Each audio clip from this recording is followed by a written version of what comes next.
Hello guys. ये है हमारा पॉलिटी क्लास 9 का चैप्टर 2। चैप्टर का नेम है कॉन्स्टिट्यूशनल डिज़ाइन। इस चैप्टर के कुछ टॉपिक्स हम ऑलरेडी कवर कर चुके हैं।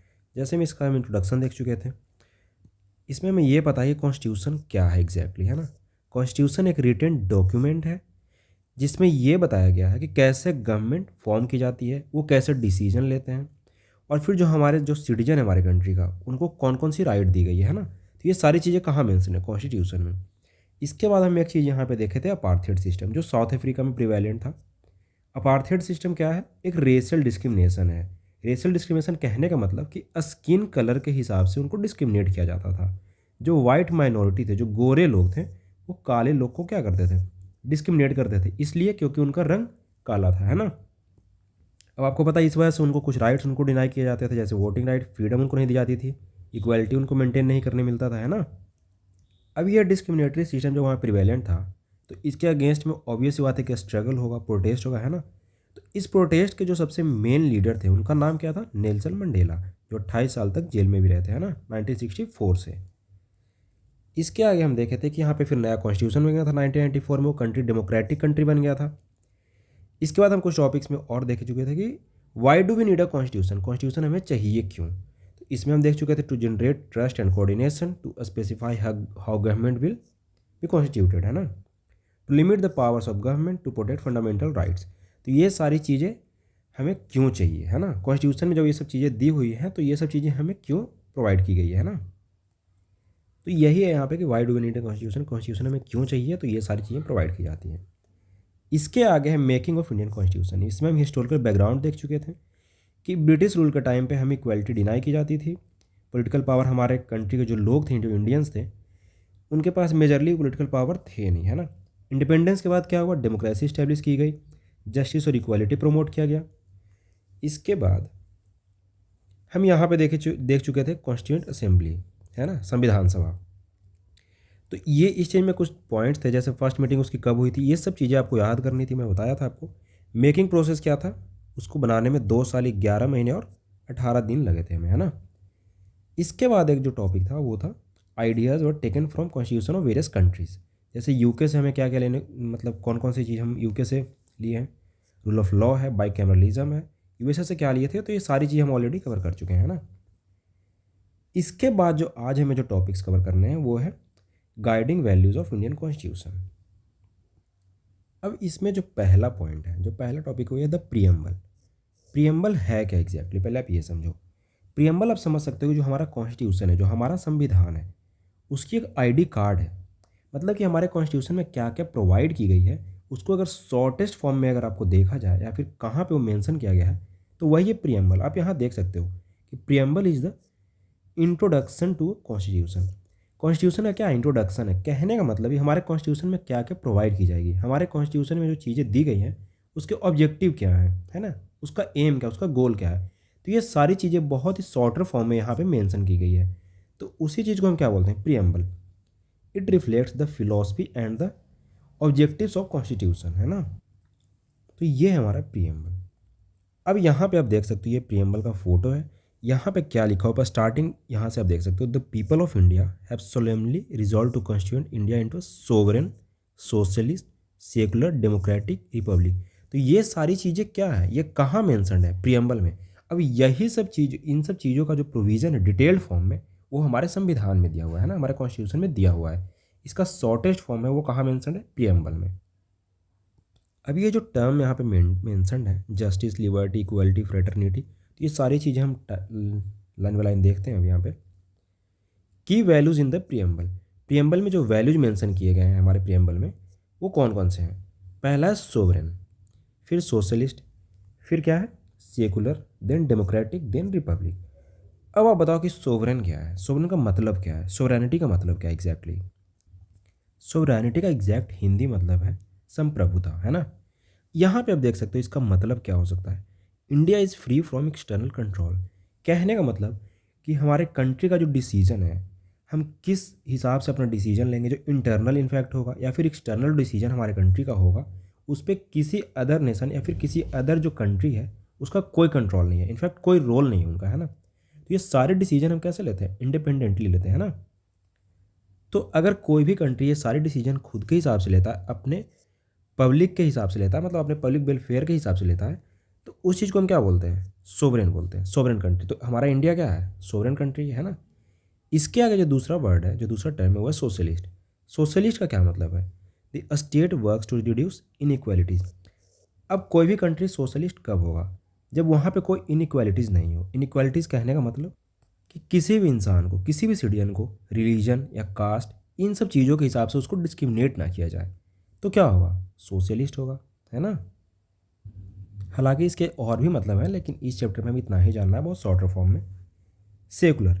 सेकुलर का मतलब आपको हिंदी मतलब पता होना चाहिए, धर्मनिरपेक्ष। कहने का मतलब कि the state has no official religion. आपको पता है कि हमारे देश का कोई ऑफिशियल,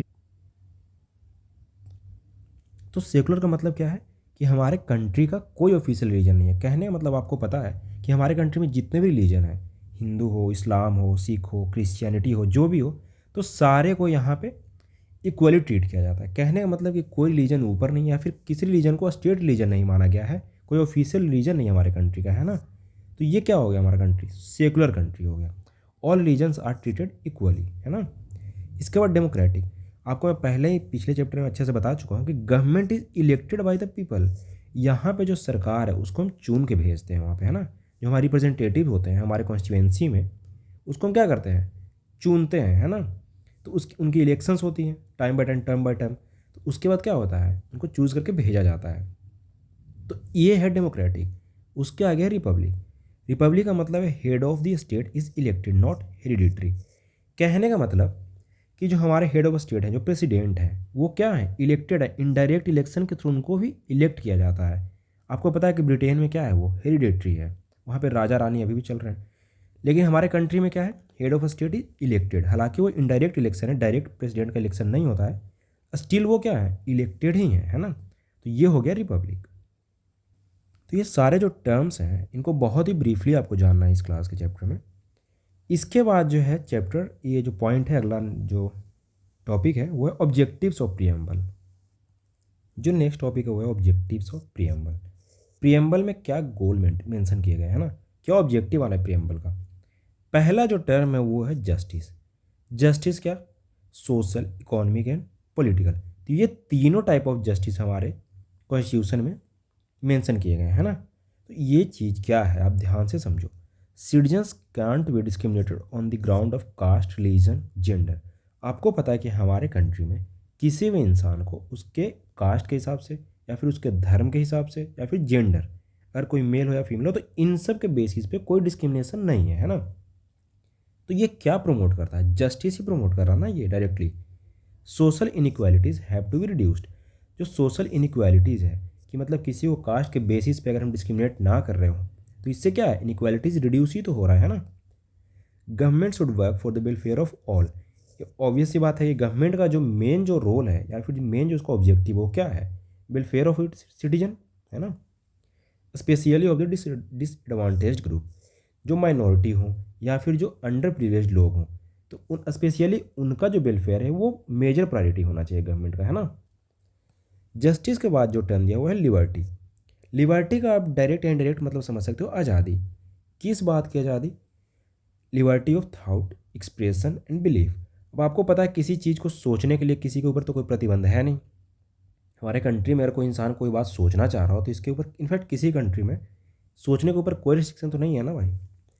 एक्सप्रेशन, अब आप कोई चीज़ सोच रहे हो या फिर बिलीव कर रहे हो या फिर कोई एक्सप्रेस कोई चीज़ आप करना चाहते हो, तो उसके ऊपर भी कोई मतलब ऐसा रिस्ट्रिक्शन है नहीं। बिलीफ, अब आपका कौन सा रीजन है, बिलीफ है या जो भी चीज़ आपके हिसाब से है, तो इन सब चीज़ों के ऊपर क्या है? कोई रिस्ट्रिक्शन नहीं है। तो इस चीज़ को हम क्या बोलते हैं? लिबर्टी, आज़ादी। There are no unreasonable restriction on the citizen in what they think, how they wish to express their thoughts, and the way they wish to follow up their thought in action। तो ये सारी चीज़ें क्या हैं? ये liberty provide की गई है हमारे कंट्री में हमारे सिटीजन्स को, है ना। तो ये हो गया लिबर्टी। कहने का मतलब कि उनके किसी भी चीज़ पे कोई रिस्ट्रिक्शंस नहीं है। इसके आगे जो टर्म है वो है इक्वालिटी। इक्वालिटी का हिंदी मतलब है समानता। अब इक्वालिटी या समानता किस बात का? Status and opportunity. कहने का मतलब कि किसी भी, आप इस चीज़ को ऐसे समझो कि हमारे कंट्री में जो लोग अमीर हों या गरीब हों, तो ऐसी तो कोई बात है नहीं कि जो अमीर हो उनके लिए उनकी वोटिंग वैल्यू या फिर उनके लिए मूवमेंट का कोई अलग मतलब वो फ्रीडम दिया गया हो, और जो गरीब है उनके लिए नहीं मिल रहा हो। ऐसी तो कोई बात नहीं है ना। तो इक्वालिटी यही है कि equality of status and opportunity. कहने का मतलब कि किसी भी कास्ट, रिलीजन या फिर जेंडर के आप हो, आपको हर चीज़ की अपॉर्चुनिटी बराबर मिल रही है यहाँ पे, है ना। इक्वालिटी का मतलब यही यहाँ पे है। All are equal before the law, मतलब लॉ के सामने सारे बराबर हैं, है ना। The traditional social inequalities have to be ended. आपको पता है कि पहले के टाइम पे हमारे ही कंट्री में इनफैक्ट कई तरह के डिस्क्रिमिनेशन फेस किए जाते थे लोगों के द्वारा, है ना। तो वो सारी चीज़ें अब क्या कर दी गई है, ख़त्म कर दी गई, एंड कर दी गई है। The government should ensure equal opportunity for all, और इक्वल अपॉर्चुनिटी भी सबको मिलती है हर चीज़ के लिए, है ना। फ्रेटर्निटी जो नेक्स्ट टर्म है प्रियम्बल में मेंशन है वो है फ्रेटर्निटी। फ्रेटर्निटी का मतलब आप डायरेक्टली समझो भाईचारा। यहाँ पे लिखा है unity and brotherhood. All of us should behave as if we are member of the same family. कहने का मतलब कि हमारे कंट्री के जितने भी लोग हैं सबको ऐसा बिहेव करना चाहिए, फिर ऐसा ट्रीट करना चाहिए जैसे हम एक ही परिवार के मेंबर हैं, है ना। No one should treat a fellow citizen as inferior. Simple सी ये बातें हैं ना। अब आपको एक चीज़ और यहाँ पे याद रखना है कि हमारे प्रियम्बल में जो इतने सारे वर्ड्स, इतने सारे टर्म जो मेंशन हैं, इसमें एक हमारे कॉन्स्टिट्यूशन में अमेंडमेंट हुआ था, 42nd कॉन्स्टिट्यूशन अमेंडमेंट एक्ट, है ना, 1976 का। उसमें 3 टर्म ऐड किए गए थे हमारे प्रियम्बल में। वो कौन कौन से थे? पहला तो था सोशलिस्ट, दूसरा था सेकुलर, और तीसरा था इंटीग्रिटी। यहाँ पे अब देखो ये है इंटीग्रिटी, है ना। पहला क्या है? सोशलिस्ट, दूसरा सेकुलर और तीसरा इंटीग्रिटी। 42nd अमेंडमेंट एक्ट से, है ना। तो ये तीनों टर्म आपको याद रखना कि 42nd अमेंडमेंट एक्ट से ऐड किया गया है। इसके बाद है जो टॉपिक है वो institutional design. The constitution determines the right of citizen, the power of the government and how the government should function. The constitution divide power एवं 3 ऑर्गन्स। अब जो हमारा संविधान है, जो कॉन्स्टिट्यूशन है, हमारे कंट्री में जो पावर दी गई है सरकार को चलाने का, या फिर आप कह सकते हो कैसे कंट्री गवर्न की जाएगी, तो ये जो पावर दिया गया है वो 3 ऑर्गन्स में डिवाइडेड है। पहला उसमें क्या है? लेजिस्लेचर, दूसरा क्या है? एग्जीक्यूटिव, और तीसरा है जुडिशियरी। अब आप तीनों को लाइन बाय लाइन समझो। लेजिस्लेचर क्या है? लेजिस्लेचर वैसा इंस्टीट्यूशन है जहाँ पे लॉज बनते हैं। आपको पता है कि इसका एग्जांपल क्या है? पार्लियामेंट है। लेजिस्लेटिव असेंबली जो स्टेट लेवल पे होता है ना। तो लेजिस्लेचर क्या है? जहाँ पे लॉज बनते हैं। अब एग्जीक्यूटिव क्या है? एग्जीक्यूटिव वो होते हैं जो लॉज जो बनाया गया है लेजिस्लेचर के द्वारा उसको वो इम्प्लीमेंट करते हैं। अब इसके एग्जांपल कौन से हैं? President, prime minister, council of minister. हालांकि ये एग्जैक्टली नहीं इम्प्लीमेंट करते हैं, लेकिन डायरेक्टली इनडायरेक्टली इनके अंडर में वो इम्प्लीमेंट किया जाता है ना। तीसरा है जुडिशियरी। जुडिशियरी आपको पता है कि वो लॉज को इंटरप्रेट करते हैं, वो बताते हैं। जैसे अब आप एक बात समझो कि आपके फंडामेंटल राइट को वायलेट किया गया हो, या फिर कंट्री में किसी इंसान को डिस्क्रिमिनेशन फेस किया, मतलब किसी इंसान के द्वारा डिस्क्रिमिनेशन फेस किया जा रहा है ना, तो वो कहाँ जाता है? जुडिशियरी के पास जाता है। फिर वो बताता है कि वो बताते हैं, जो जुडिशियरी में बैठे जो जज होते हैं वो बताते हैं कि हमारा लॉज क्या है, हमारे रूल्स क्या हैं।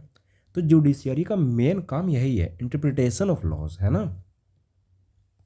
इसके आगे जो दिया हुआ है प्रोटेक्ट द कॉन्स्टिट्यूशन। अब कॉन्स्टिट्यूशन में जो राइट्स हैं, जो प्रोविजंस हैं, अगर कोई वायलेट कर रहा है तो उस चीज़ को फिर क्या करता है? जुडिशियरी स्मैश डाउन करते हैं, है ना।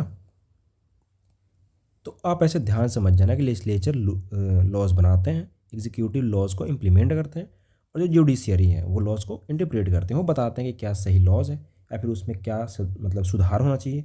ये सारी चीज़ें ये बताते हैं, हालांकि करती है लेजिस्लेचर वाले लोग, है ना। इसके example supreme court, high court होते हैं। इसका एक टॉपिक है चेक्स एंड बैलेंसेस।